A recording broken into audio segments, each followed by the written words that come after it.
En Afrique du Sud, l'autorisation a été donnée aux plus gros éleveurs de rhinocéros au monde pour vendre aux enchères les cornes de rhinocéros malgré l'interdiction internationale de ce commerce. Une vente aux enchères en ligne de cornes de rhinocéros devrait avoir lieu ce jour et se refermer le jeudi prochain. Les organisations de protection des animaux craignent que cette autorisation ne remette sur la table des discussions le commerce international de cornes de cet animal. Environ 500 kg de cornes découpées sur 1500 rhinocéros sans leur porter de préjudice doivent être proposées aux enchères. La corne de rhinocéros composée de kératine comme les ongles et qui repousse comme eux est très prisée en Asie où les médecins traditionnels lui prêtent à des vertus thérapeutiques à non prouver scientifiquement. 1 millier de rhinocéros sont tués chaque année en Afrique du Sud qui abrite à 80% de la population mondiale de rhinocéros pour satisfaire les besoins de ce marché.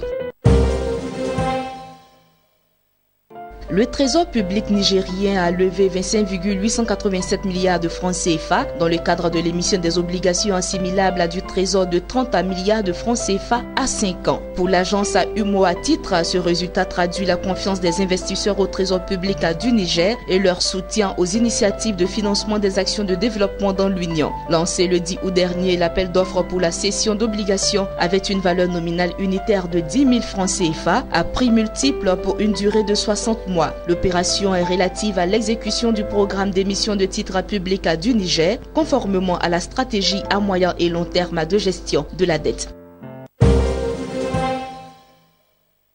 Résolument engagée dans sa marche à structurer vers l'émergence, la République du Tchad organise du 7 au 8 septembre 2017 à Paris une table ronde sur le financement du Programme national de développement PND 2017-2021. Un événement précédé le 6 septembre prochain d'un forum sur le secteur privé dénommé Investir au Tchad. Pour la période 2017-2021, la diversification de l'économie et son appropriation par le secteur privé sont au centre des préoccupations de l'État tchadien. Ce programme est porté par la vision 2030 à le Tchad que nous voulons. Le but de la table ronde de Paris est de développer des synergies et de mobiliser les énergies pour la transformation de l'économie et de la société tchadienne.